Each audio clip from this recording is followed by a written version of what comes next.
Good morning, praise the lord. આવો આજનું વચન જોઈએ.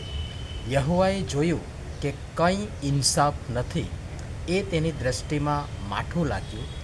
યસાયા 59 અને તેની 15મી કલમનો ભાગ બ. આજનો વિચાર. ખ્રિસ્તમાં અતિ પ્રિયવાલા મિત્રો, પ્રભુ ઈસુ ખ્રિસ્તના પવિત્ર પાવન નામમાં આપ સર્વને આજની સવારની પ્રેમી સલામ. બહુ જ અગત્યની 3 બાબત. 1, યહોવાએ જોયું. 2, કંઈ ઇન્સાફ નથી. અને 3, એ તેમની દ્રષ્ટિમાં માઠું લાગ્યું. આખો અધ્યાય શરૂઆતથી વાંચશો તો ખ્યાલ આવશે કે યહોવા તો માણસને નાશથી, અધોગતિમાંથી, પાપથી બચાવવા માંગે જ છે, અને એમાં કોઈ જ બેમત નથી કે શકની કોઈ ગુંજાશ છે જ નહીં. પણ આ બધાની પાછળ આપણા અપરાધ, દેવની તથા આપણી વચ્ચે ભિન્નતા કરતા આવ્યા છે. એ ઊંડી ને મોટી ખાઈ પ્રતિક્ષણ મોટી ને મોટી થતી જાય છે. અને આપણને એ જ તો ગમે છે, કારણ કે આપણને આજ્ઞા પાલન, આધીનતા, પાપ કબૂલાત, પસ્તાવો વગેરે ગમતું જ નથી. બલકે બેધ્યાનપણું, આંખ આડા કાન કરવા ને લીધે આપણે એમાં રીઢા થઈ ગયા છે જાણે કે. અને આંખ આડા કાન કરવાને લીધે પાપને છાવરવાના જડ વલણને લઈને એ પાપ અપરાધ ત્યાં સુધી વકર્યા છે કે એવા વકર્યા છે કે આપણા પાપ અને અપરાધે દેવનું મુખ આપણા તરફથી અવળું ફેરવી નાખ્યું કે તેઓ સાંભળે જ નહીં. કારણ આપણા હાથ લોહીથી, આંગળીઓ અપરાધથી અશુદ્ધ છે. જેમ પિત્તના દર્દીના અંગો સડી ગળી જાય, એમ આપણે પાપના રોગથી સડી ગળી રહ્યા છીએ. હોઠો જૂઠું બોલ્યા છે, જીભ દુષ્ટતા બબડે છે, ન્યાય સત્યને કોઈ અનુસરતા નથી, કાર્યો કૃત્યો અન્યાય છે, નિરપરાધી લોહી વેવડાવ્યું છે, અંધકારમાં ચાલીએ છીએ. ગુસ્સો, ક્રોધ, ઈર્ષા, અદેખાઈ, ભૂંડાઈ, દુરાચાર, વ્યભિચાર, પાપાચાર, હુંસાતુસી, કુસમ, અનૈતિકતા, લડાઈ, ઝઘડા આપણા પર હાવી છે. આપણા અપરાધો દેવની આગળ વધી ગયા છે.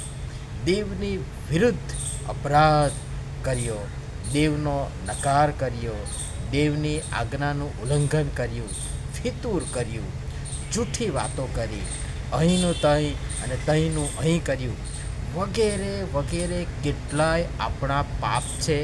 યાદી લાંબી થઈ શકે છે, અને ચાહો તો તમે એમાં ઉમેરો પણ કરી શકો છો. વળી આ જ કલમનો પ્રથમ ભાગ જોશો તો જણાશે કે સત્યનો અભાવ છે અને દુષ્કર્મોથી દૂર રહેનારો લૂંટાય છે. જે 15મી કલમનો ભાગ અ તમે જોશો તો એમાં આ ખબર પડશે. હા, એવું થશે કે મારું વાલું, આ હું તમામ કાળજી રાખું, નીતિમત્તા, નિયમ બધું જ પાડું, પણ મારે જ સૌથી વધારે વેઠવાનું. ને આ જો બિંદાસ છડે ચોક ગુનાહિત પ્રવૃત્તિઓ કરે છે, છતાં ફાકડું જીવન જીવે છે, મોજ મારે છે. દુષ્કર્મોથી દૂર રહેનાર લૂંટાય છે, ને દુષ્કર્મીની વાહ થાય છે. આશ્ચર્ય થાય છે, નવાઈ લાગે છે. પણ સાહેબ, જમાનો આવો જ છે.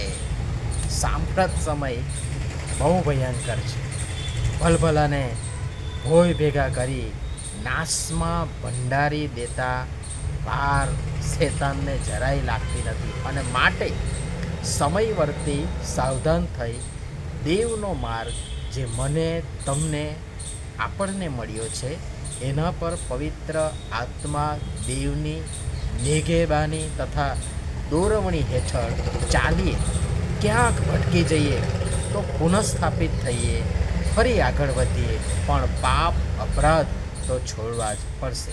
દેવ આજે પણ જોઈએ જ છે અને કહેવામાં મને જરાય પણ અતિશયોક્તિ નથી લાગતી, સહેજ શરમ નથી લાગતી કે આજે પણ તેમને કંઈ ઇન્સાફ જોવા મળતો નથી અને આજે પણ એમને માઠું જ લાગતું હશે.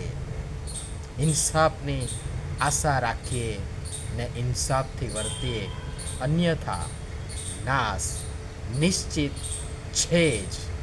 પ્રભુ પિતા પરમેશ્વર આ બધી અઘરી ને ખપરી ને ગંભીર બાબતો સમજવા, સ્વીકારવા, બચાવવા અને દૂર કરવા મારી ને તમારી સહાયને મદદ કરો. આમીન. ધન્યવાદ.